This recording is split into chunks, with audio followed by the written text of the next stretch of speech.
ମାଉସୀ ନମସ୍କାର। ନମସ୍କାର ବୁଢାଟିଏ ବୁଢୀଟେ ମାଉସୀ ଏଇଟା ନିଅନ୍ତୁ। ଆଲୋ ଏଟା କଣ? ଏଇ ଟିଫିନ ଟା ଖାଲି ଥିଲା ତ ଦହିବରା ଟିକେ ନିଅ। ଏ ମା ସକାଳୁ ସକାଳୁ ଏତିକି କରିକି ଆଣିଛୁ।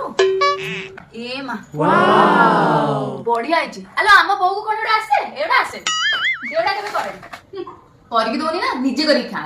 ମାଉସୀଙ୍କ ଉପରେ ରାଗି ଦିନ ବେଳେ କରିଥିଲି ଅନଶନ। ମିଶ୍ର ବାବୁଙ୍କୁ ଧରେଇ ଦେଇଥିଲି ଆମ ନୂଆ ବୋହୂ ସୋନାଲି ଆଣିଥିବା ଦହିବରା ଆଉ ଗୁଗୁନି। ସନ୍ଧ୍ୟାବେଳେ ଘରେ ଦିଟା ସୁପ୍ ପ୍ୟାକେଟ ଥିବାରୁ ଦେଖି ଟିକେ ସୁଇଟକର୍ନ ସୁପ୍ ବନେଇ ଦେଇଥିଲି ଆଉ ମିଶ୍ର ବାବୁଙ୍କୁ ପିଇବାକୁ ଦେଇ ଦେଇଥିଲି। ଦେଖିଲେ ସୁପ୍ ଟା ବଢିଆ ଦେଖାଯାଉନି। ତାପରେ ଆମେ ବାହାରି ଯାଇଥିଲୁ ଡିଏସଏଲ ମଲ୍। ସେଠି ଯାଇ ଦେଖିଲା ବେଳକୁ ବୁକ୍ ଫେଷ୍ଟିଭାଲ ପଡିଛି, ଯୋଉଠି ବୁକ୍ ଗୁଡିକ କିଲୋ ଦରରେ ବିକ୍ରି ହଉଥିଲା। ଆଜି ମଲ୍ ଯିବାର ମୁଖ୍ୟ କାରଣ ହଉଛି ଡିମାର୍ଟରୁ ସଉଦାପତ୍ର ଆଣିବା। ଡିଏସଏଲ ଆସିଛୁ ଯେତେବେଳେ ବର୍ଗର ନ ଖାଇ କଣ ଚାଲିଯିବୁ?